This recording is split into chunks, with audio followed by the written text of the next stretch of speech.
Good morning, students. Welcome to our Umahar Secondary School, Kuwasar. Now we will learn Unit 7 and read 2, Surgener Truth. એના last paragraph માં આપણે જોયું હતું કે during Civil War, she was admitted in sanatorium, means in hospital. Yet his activities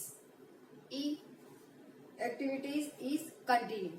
Now we will read the same paragraph. During the Civil War, Surgener Truth bought gifts for the soldiers with money raised from her lectures and helped fugitives, slaves find works and housing. After the war, she continued her tirade. Tirade means long angry speeches. એના ભાષણ એને continue રાખ્યા અને કોના વિરુદ્ધ હતા? Against racial injustice. Even when old age and ill health restricted her activities to the confines of a battle creek, એની ના તંદુરસ્ત તબિયત અને વૃદ્ધત્વ આ બંને હોવા છતાં she was admitted in Mick Sanatorium. આ હોસ્પિટલમાં એને એડમિટ કરવામાં આવી હતી. She died on their November 26, 1883. હવે આપણે એનું એક આપેલું ડાયરેક્ટલી ઓહિયોમાં જ્યારે વુમન્સ કન્વેન્શન હતું અને એમાં એને જે સ્પીચ આપી હતી એ સ્પીચના કેટલાક અંશ આપણને સીધે સીધા અહીંયા આપેલા છે. ત્યાંથી આપણે વાંચવાની શરૂઆત કરીએ છીએ. Well, children, there is so much racket. There must be something out of order. કંઈક છેતરામણી વ્યવસ્થા થતી હોય તો એ આઉટ ઓફ ઓર્ડર છે એવું એનું માનવું હતું. I think that twist the Negroes of South Africa and women at the North. આ બંને જે ડિફરન્સ, આ બંને વચ્ચે જે બેરિયર્સ હતો, જે તફાવત કે જે વ્હાઇટ મેન કરતા હતા, the white man will be in a fix pretty soon. એ લોકો જલ્દી ટ્રબલ કે મુશ્કેલીમાં મુકાઈ જશે. આવું થિંકિંગ સર્જનર ટ્રુથનું હતું. But what is all this here talking about? આ બધી જે માત્ર વાતો કરવાવાળા લોકો છે એનું શું? That man over there says that women need to be helped into carriage and lifted over ditches and to have the best place everywhere. આવી વાતો દરેક જણ કરતા હતા પણ એનું એપ્લિકેશન કે અમલીકરણ થતું ન હતું. Nobody ever helps me into carriage. હવે એ પોતાનો એક્સપિરિયન્સ કહે છે કે જ્યારે હું કેરેજમાં એટલે કે હું બહાર ઉચકતી હતી, ડબ્બા સાફ કરવાનું કામ કરતી હતી ત્યારે nobody helped me. Or over mud puddles. Mud puddles કાદવ અથવા ગટર સાફ કરવાનું કામ કરતી હતી ત્યારે પણ કોઈએ એને મદદ કરી નહીં. ઓર gives me any best place. એની એટલે નકાર માટે વપરાતું કંજક્શન. મને કોઈએ બેસ્ટ પ્લેસ પણ ક્યારેય આપ્યું નહીં. And aren't I a woman? શું હું સ્ત્રી નથી? Look at my arms. મારા હાથ સામે જુઓ. I have plowed and planted. મેં હળ પણ ખેંચ્યું છે અને પ્લાન્ટિંગ વાવેતર પણ કર્યું છે. And gathered into barns. જે જંગલી પશુઓને ઘોડાના એટલે કે પશુઓને રાખવા માટેની જે સ્ટોર કે શેડ જગ્યા છે એને આપણે બાન્સ કહીએ છીએ. પણ અહીંયા બાન્સ પર્ટિક્યુલર શબ્દ ઘોડાના તબેલા માટે વપરાયો છે. ઘોડાના તબેલામાં રખવાળ કરવા વાળો જે વ્યક્તિ હોય એવું કામ પણ સર્જનર ટ્રુથ કરી ચૂક્યું. And no man could heed me. પણ કોઈએ મને સાંભળી નહીં. And aren't I a woman? શું એ વખતે હું એક સ્ત્રી ન હતી? I could work as much and eat as much as a man. પુરુષ જેટલું ખાઈ શકતી અને એટલું કામ કરી શકતી. When I could get it. પણ જ્યારે મળતું ત્યારે કેટલું? The bear, the lash as well. એને માત્ર સહન કરવાનું અને લેશ એટલે ચાબુક કે કોડાથી ફટકાર ખાવાનું. આ જ એના ભાગમાં આવતું હતું. ત્યારે ફરીથી એ પ્રશ્ન પૂછે છે કે aren't I a woman? શું હું સ્ત્રી નથી? I have borne 13 child and seen most of all sold off. Sold off એટલે વેચાતા. એ બધા જ બાળકોને મેં મારી નજર સામે ટુ સ્લેવરી ગુલામીમાં વેચાતા જોયા છે.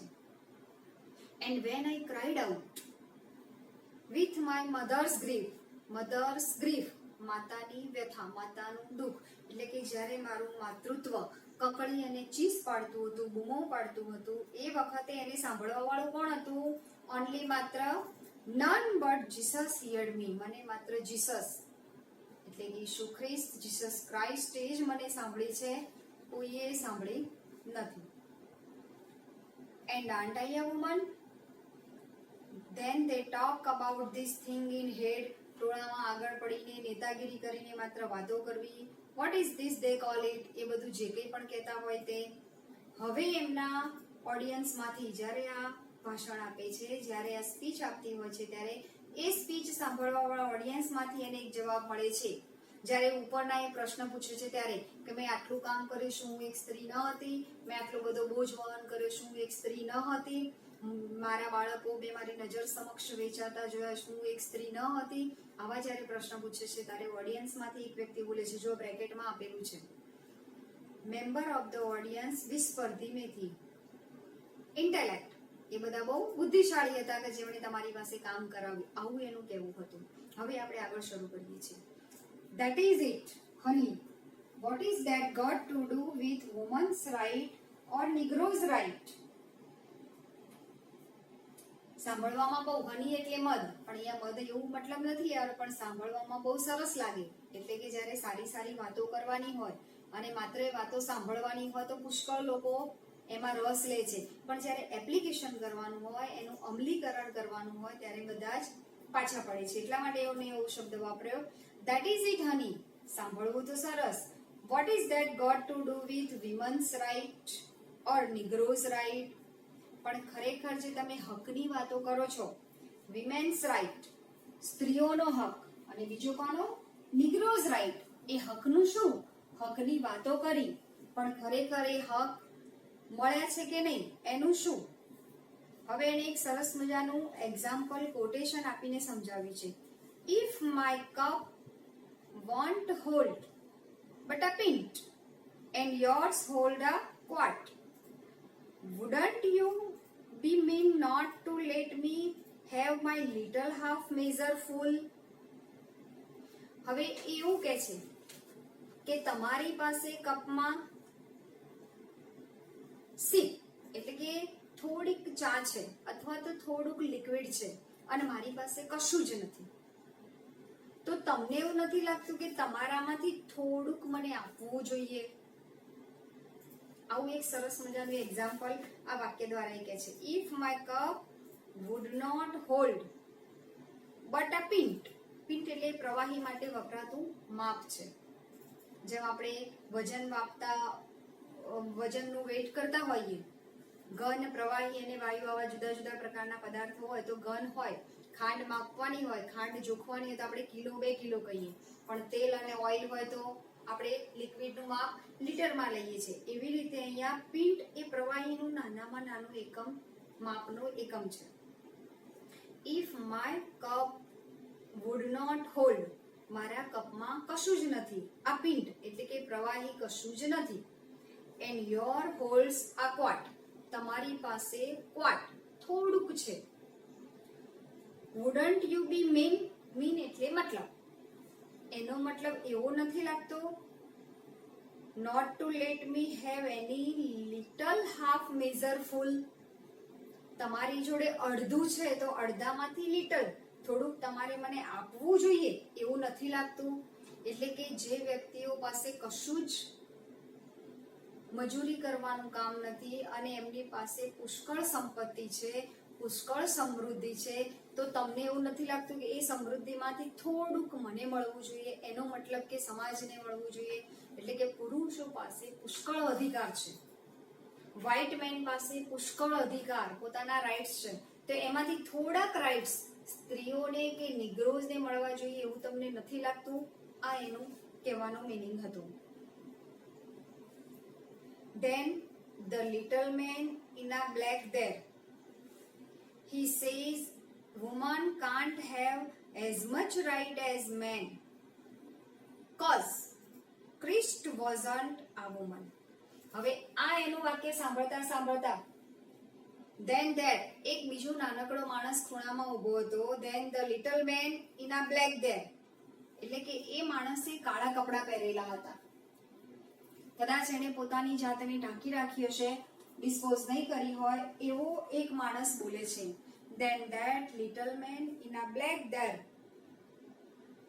He says, અને એ માણસ દલીલ કરતા કરતા કહે છે, કોમેન્ટ કરે છે. સર્જનર ટ્રુથની સ્પીચમાં સામેથી કોમેન્ટ આપે છે. Woman can't have as much right as men. સ્ત્રીને પુરુષ જેટલા હક મળવા જોઈએ નહીં. કોઝ નો મતલબ બીકોઝ. અહીંયા છાપવામાં મિત્રો બરાબર જોઈ લેજો ચોપડીમાં. કોઝ આપેલું છે, વાસ્તવમાં છે બીકોઝ. કારણ કે ક્રિસ્ટ એટલે કે ઈસુ ખ્રિસ્ત wasn't a woman. શું એ કે સ્ત્રી હતા? એટલે કે ભગવાન જે જાતિમાં હતા એ જાતિના લોકોને સ્વતંત્રતા અને મુક્તિ મળવી જોઈએ. હવે સામે પ્રશ્ન પૂછે છે સર્જનર ટ્રુથ. એ વાક્ય સર્જનર ટ્રુથનું છે. Where did your Christ come from? Where did your Christ come from? એટલે કે તમારા જીસસ ક્રિસ્ટ અમેન એ માણસ હતા, એ વાત બરાબર, પણ એ આવ્યા હતા ક્યાંથી? એટલે કે એનો મતલબ એમને જન્મ આપનાર કોણ હતું? From God and a woman. ભગવાને આપેલું અને એક સ્ત્રી દ્વારા પ્રાપ્ત થયેલી એક મહાન કૃતિ હતી. Man had nothing to do with him. માણસ એમાં કશું જ કરી શકતો નથી. એટલે કે એક સ્ત્રીની પાસે કેટલી બધી તાકાત છે, એક સ્ત્રીની પાસે ભગવાને આપેલી કેટલી મોટી શક્તિ છે, એ વાત એને કરી છે કે ઈસુ ખ્રિસ્ત પુરુષ હતા, પણ where did he come from? તો એનો જવાબ પાછો એ જાતે જ આપે છે, from God and a woman. Man had nothing to do with. માણસ એમાં કશું કરી શકે નહીં. If the first woman God ever made was strong enough to turn the world upside down all alone, these women together ought to be able to turn it back and get it right upside again. ફરીથી મિત્રો, if the first woman God એટલે કે પ્રથમ જે સ્ત્રી હતી અથવા તો પ્રથમ જન્મ આપનાર જે એક માતા હતી કે જે ખરેખર ભગવાન જ કહેવાય, ever made was strong enough. એ જો પૂરતી મજબૂત બની જાય પોતાના હક માટે, પોતાના રાઇટ્સ માટે, to turn the world upside down, તો એ આખા જગતને શું કરી શકે? ઉથલ પાથલ કરી શકે, આખી પૃથ્વીને ઉપર નીચે કરી શકે. These women, અને આવી સ્ત્રીઓ જ્યારે જે સમગ્ર પૃથ્વીને ઉપર નીચે કરી શકે એટલી તાકાત ધરાવનારી સ્ત્રીઓ જ્યારે these women together ought to, જો એ ભેગી થશે, to be able, તો એ able એટલે શક્તિમાન બનશે, to be able to turn it back, પોતાના હક પાછા મેળવશે, and get it right side up again, અને ફરીથી પોતાનો right side again, પોતાનો સાચો હક જીવતા થશે. and now, અને હવે પોતાનું અંતિમ સર્જનર ટ્રુથની સ્પીચનું છેલ્લું વાક્ય આપણને આપેલું છે. હવે શું કરે છે? કોમ્પ્લિમેન્ટરી ક્લોઝ એટલે કે એની જે સ્પીચ છે એનું સમાપન કરે છે. And now they is asking to do it. જો અહીંયા કેવું વિચિત્ર આપ્યું છે, they સાથે હંમેશા શું વપરાય? are. પણ અહીંયા આપણને they સાથે શું આપ્યું છે? is. આપણે પહેલા પેરેગ્રાફમાં વાત આવી હતી એ ઇડિયોમેટિક એક્સપ્રેશન શીખી હતી. એ ઇડિયોમેટિક એક્સપ્રેશન એટલે કેટલીક વખત કવિ છૂટ અને લેખક છૂટ આપવામાં આવે છે. આપણે આગળની પણ એક કવિતામાં શીખ્યા હતા, વુડમેન સ્પેર ધેટ ટ્રી. એમાં પણ કવિ છૂટ આપણે જોયેલી હતી. ગુજરાતી હોય કે કોઈ પણ ભાષા હોય, કવિ માટે ગ્રામેટિકલ સ્ટ્રક્ચર બાધ્ય કે માન્ય હોતું નથી. એ પોતાની રીતે એમાં છૂટછાટ કરી શકે. તો અહીંયા એટલા માટે નાઉ they is asking to you, એટલા મતલબ they are એટલે કે સ્ત્રીઓ બધી જ asking to do it. asking એટલે પૂછવું, પણ અહીંયા એ સુધારો કરવા માંગે છે, કહેવા માંગે છે they are asking to do it, the man better let them. જો સ્ત્રીઓ આવું કરવા માંગે છે તો પુરુષોએ શું કરવાની જરૂર છે? the man better let them. માણસે એમને મદદ કરવી પડશે, એમને સારું કામ કરવા દેવું પડશે. એટલે કે પુરુષ સ્ત્રીને પોતાનો હક લેતા રોકી શકે નહીં. oblige to you for hearing me. અંતે બધાનો ઓબ્લિગેશન આભાર માનવો. oblige to you for hearing me, મને સાંભળીએ માટે તમારો આભાર. and now old surgeon truth aunt got nothing more to say. now old surgeon, હવે આ વૃદ્ધ થયેલી સર્જનર truth aunt got nothing more to say, હવે મારે તમને કહેવા માટે મારી પાસે કોઈ જ શબ્દો નથી, એટલે કે મારે હવે તમને વધારે કંઈ જ કહેવું નથી. આવા ઘણા બધા સ્પીચ, ઘણા બધા ભાષણ આપીને અને લોકોમાં, સ્ત્રીઓમાં, નિગ્રોઝમાં એક જાગૃતિ લાવવાનો જબરજસ્ત પ્રયત્ન કર્યો હતો. એ વખતે સ્ત્રીઓને હક પ્રમાણમાં ઓછા અને અપૂરતા આપવામાં આવ્યા હતા. એની સામે લડવાવાળી, કામ કરવાવાળી, જબરજસ્ત હિંમતવાળી સર્જનર ટ્રુથ, જેની પાસેથી આપણને પણ ખૂબ સરસ પ્રેરણા મળે છે. હવે આપણે જરા આપણી એક્સરસાઇઝ જોઈ લઈએ.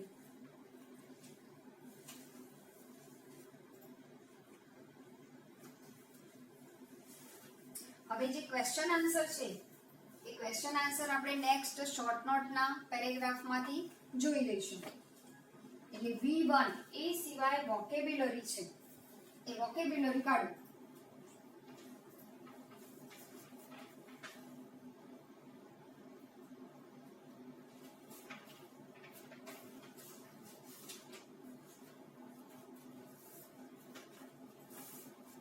જો V1 માં ઇન્સ્ટ્રક્શન આ પ્રમાણે આપેલી છે.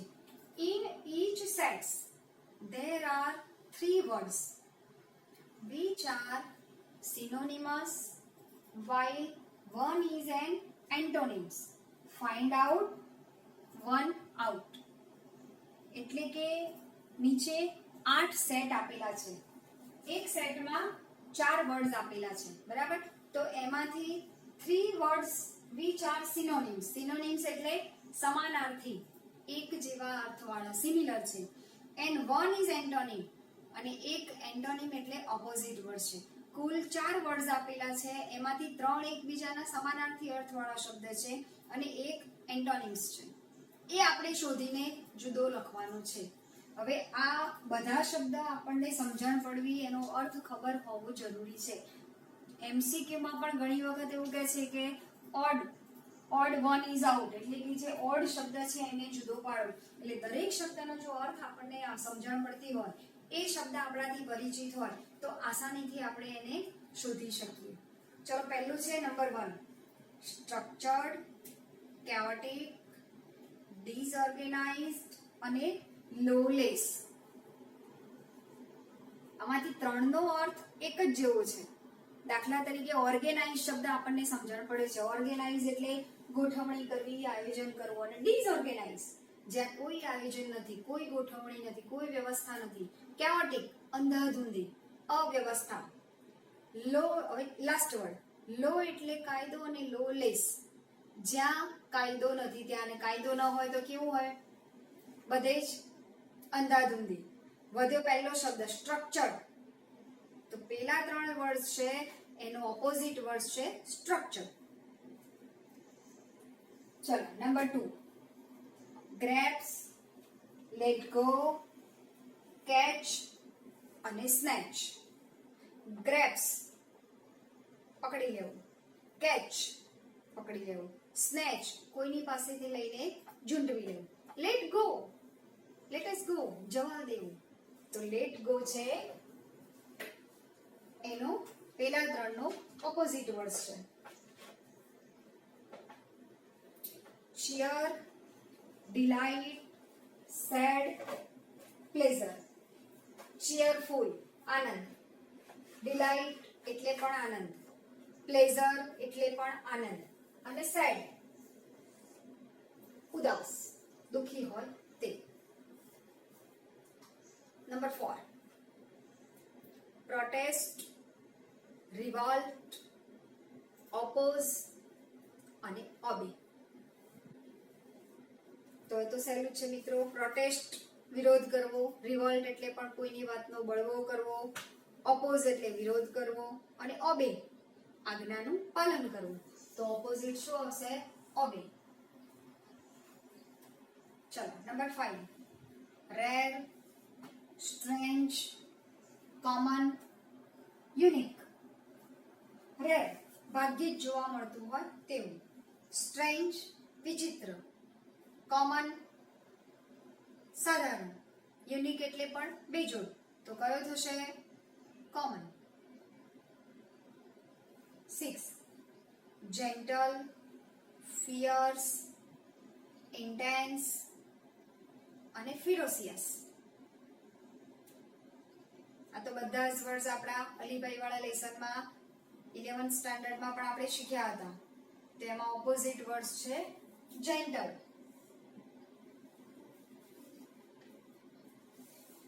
ચલો 7th, ઇરપ્ટ, બ્રેકઆઉટ, બી ક્વાઇટ અને એક્સપ્લોડિવ. તો બી ક્વાઇટ એટલે શાંત, બી ક્વાઇટ એટલે શાંત. અને બાકીના જે 3 વર્ડ્સ છે એનો મતલબ શું થાય છે? ક્યાંકથી ઊભું કરીને બહાર કાઢવું, પેદા કરવું, ક્રિએટ કરવું. ઇરપ્ટ, બ્રેકઆઉટ અને એક્સપ્લોડ. ચલો નંબર 8, ઓર્ડિનરી, ઓસમ, ઇમ્પ્રેસિવ અને વન્ડરસ. તો એમાં ઓપોઝિટ વર્ડ્સ છે ઓર્ડિનરી.